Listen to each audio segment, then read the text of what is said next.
tes objectifs de cette année sont peut-être déjà morts. Et c'est pas de ta faute.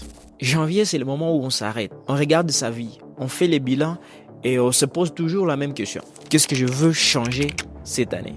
Qu'est-ce que je veux faire cette année? Et les réponses sont presque automatiques chaque année, sont presque conventionnelles.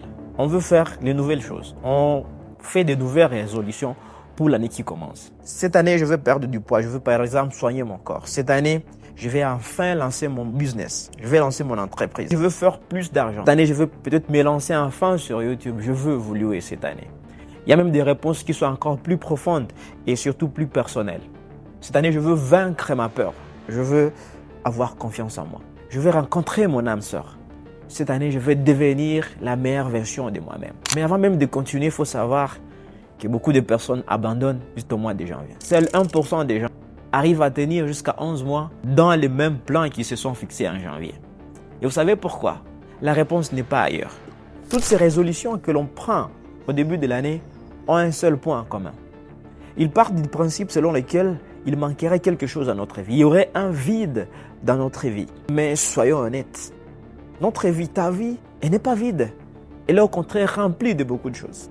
Nos vies sont pleines à craquer.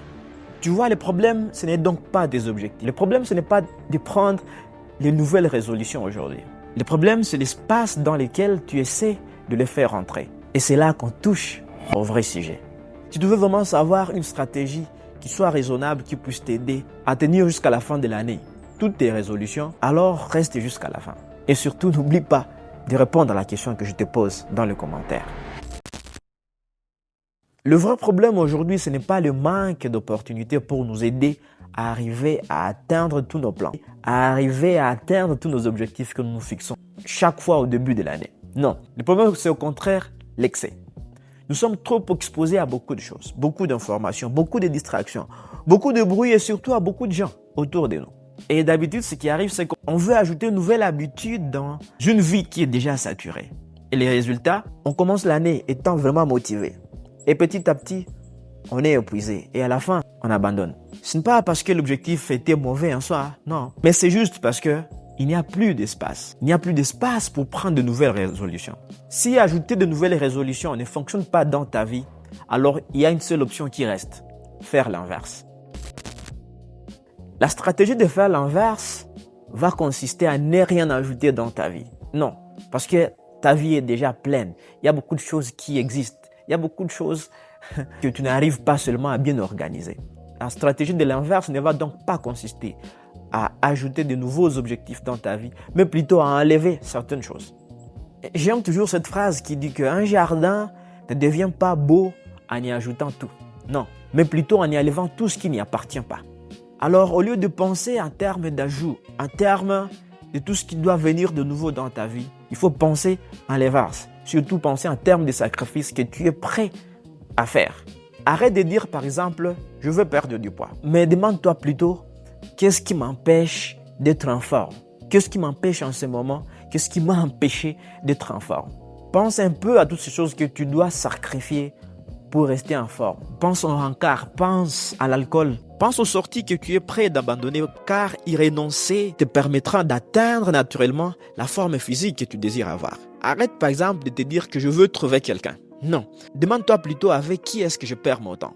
Pense ici à terme de toutes les personnes avec lesquelles tu ne passeras plus du temps. Celles qui, tu sais déjà, ne conviennent plus, mais avec qui, malgré tout, tu continues à entretenir une relation superficielle. Et il faut bien comprendre ici qu'en t'éloignant des lieux et des environnements fréquentés par les mauvaises personnes, tu laisses place à la bonne personne d'arriver naturellement dans ta vie. Voilà, c'est ça la loi de la nature. Cette même logique va s'appliquer à l'argent. Si tu veux par exemple économiser plus d'argent, ne pense plus à l'argent que tu veux vraiment économiser. Au contraire, tu peux penser à toutes les dépenses que tu dois réduire pour arriver à te faire beaucoup d'argent, pour arriver à économiser beaucoup d'argent. Sinon, tu ne vas pas continuer avec les mêmes dépenses qui t'ont ruiné et penser être capable d'économiser plus d'argent. D'où viendrait cet argent? Avec les dépenses qui t'ont ruiné, tu ne peux pas arriver à économiser plus d'argent que tu le souhaites. Si au contraire, tu peux couper, tu peux réduire certaines dépenses, alors cet argent pourrait être bien économisé. Le même principe, en termes du temps, Au lieu du passe-temps que vous voulez reprendre, pensez au contraire aux activités abrutissantes que vous allez abandonner. Cette même logique va même s'appliquer à ta paix intérieure. Il y a des conversations que tu n'as pas besoin d'entreprendre juste pour garder ta paix, pour garder ton calme intérieur. Mais attention, ce genre de changement a un prix et malheureusement, peu de personnes sont prêtes à les payer. Deux choses se produiront si tu abordes l'année de cette façon. La première, c'est que tu vas devoir poser tes limites à certaines personnes et à certaines choses. Tu dois par exemple apprendre à dire un simple mot, un seul. Non. Non, je ne fais pas ça. Non, je ne viendrai pas. Par exemple, non, ce n'est plus aligné avec moi. Voilà, trop simple. Un simple mot, non. Parce que savoir dire non peut t'ouvrir à beaucoup d'autres opportunités. Savoir dire non à tous les bruits qui nous entourent peut être les canaux par lesquels nous disons oui à notre propre personne. Nous disons oui à notre propre vision, à notre façon de voir notre vie. Et certaines personnes ne vont pas comprendre, ne vont pas aimer. Ça sera gênant et surtout contrariant. Et c'est normal, c'est surtout humain. La deuxième chose, c'est qu'il nous faudra une responsabilité. Oui, une trop grande responsabilité parce que à la fin, vous allez craquer. Un jour, vous allez dire peut-être pas de chocolat cette semaine. Et puis, arrive l'anniversaire de votre ami, arrive l'anniversaire de votre voisin, de votre proche. Et tout le monde est en train de vous parler de ce gâteau qui sent bon. Et vous-même, en les regardant, vous voyez que le gâteau, il est vraiment incroyable. Et paf, vous oubliez toutes vos résolutions. Ce n'est pas un échec. Non, ce n'est pas un échec. C'est juste humain. C'est pourquoi il vous faut une trop grande responsabilité pour continuer à respecter tout ce que vous êtes convenu déjà au début de l'année. Il faudra surtout quelqu'un qui va vous le rappeler à chaque fois. Mais cette personne, la première personne qui va vous le rappeler, c'est vous-même. Il n'y a personne d'autre. Alors maintenant que tu connais tout ça, maintenant que tu sais tout ça, il ne reste plus qu'une seule question. Et je l'avoue, elle est inconfortable. Oublie la question, qu'est-ce que je veux de plus cette année? Pose-toi plutôt celle-ci. À quoi suis-je prêt à dire non? Parce que parfois, le vrai tournant d'une année, ce n'est pas ce qu'elle commence. Non, c'est ce qu'on décide d'arrêter. Dis-le-moi en commentaire, à quoi est-ce que tu dis non cette année? Meilleurs vœux, bonne année. À plus tard.